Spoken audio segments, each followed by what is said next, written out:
આજે આ પત્રકાર પરિષદમાં આપનું હાર્દિક સ્વાગત કરું છું. તમે જોયું છે કે ગુજરાતમાં, ખાસ કરીને ગુજરાતની રાજનીતિમાં ઘણા વર્ષોથી દરેક પક્ષની અંદર જાતિવાદી વિચારધારાવાળા લોકોનું પ્રભુત્વ વધતું જાય છે, જેની અંદર ભારતીય જનતા પાર્ટી હોય તોય ભલે, કોંગ્રેસ હોય તોય ભલે, કે અન્ય રાજકીય પાર્ટી હોય તોય ભલે, જેના કારણે ગુજરાત અને દેશની જનતાને આની સીધી અસર પડે છે. તમે જોયું છે કે 2020 પહેલા હું ભારતીય જનતા પાર્ટીનો એક કાર્યકર્તા તરીકે કામ કરતો હતો અને ભારતીય જનતા પાર્ટી છોડી અને આમ આદમી પાર્ટી 2020માં મેં જોઈન કરી પછી અલગ પદ ઉપર હું સેવા આપી. છેલ્લે 2022માં બોટાદથી વિધાનસભાની ચૂંટણી લડ્યો. બોટાદની જનતાએ મને મારી ઉપર ભરોસો રાખી અને બોટાદનો ધારાસભ્ય પણ બનાવ્યો. ત્યાર પછી આમ આદમી પાર્ટી દ્વારા વિધાનસભાનો દંડક પણ બનાવવામાં આવ્યો, રાષ્ટ્રીય જોઈન્ટ સેક્રેટરી પણ બનાવવામાં આવ્યો. અલગ પદ ઉપર 5 વર્ષની અંદર આમ આદમી પાર્ટીના અનેક હોદ્દા ઉપર સેવા આપી.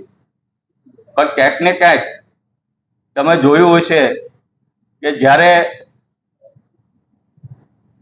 પછાત સમાજની ગુજરાતની જનતાનો અવાજ ઉઠાવવાની વાત આવે, કોળી સમાજની જ્યારે વાત કરવામાં આવે, ત્યારે ક્યાંક ને ક્યાંક દરેક પાર્ટીમાં ખૂટતું જણાતું.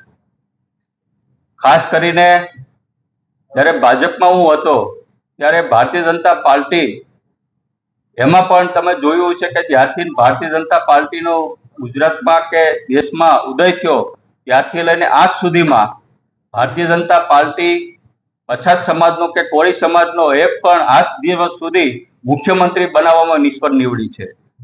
મુખ્યમંત્રીની વાત તો છોડો, પણ ભારતીય જનતા પાર્ટી પછાત સમાજનો પ્રદેશ પ્રમુખ પણ ઠાકોર સમાજનો, કોળી સમાજનો બનાવવામાં પણ નિષ્ફળ નીવડી છે.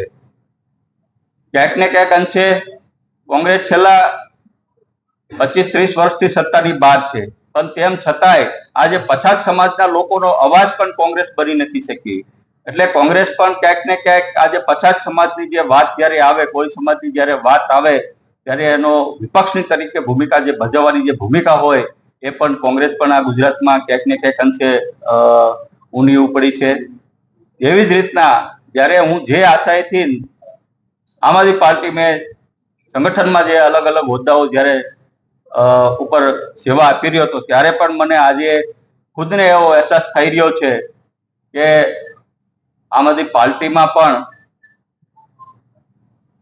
સૌથી વધુ પછાત સમાજની ગુજરાતમાં વસ્તી છે, ઓબીસી સમાજની છે, કોળી સમાજની છે, મારા ઠાકોર સમાજની છે. ત્યારે ક્યાંક ને ક્યાંક મુદ્દા જે સમાજના ઉઠાવવામાં હોય ત્યારે પાર્ટી તરફથી ક્યાંક ઉણપ થાય છે. ઉચ્ચ હોદ્દા આપવાની જ્યારે વાત કરવામાં આવે ત્યારે ક્યાંક ને ક્યાંક સુવર્ણ સમાજને હોદ્દા આપવાની વાત કરવામાં આવે છે. એટલે આમ આદમી પાર્ટી હોય તોય ભલે,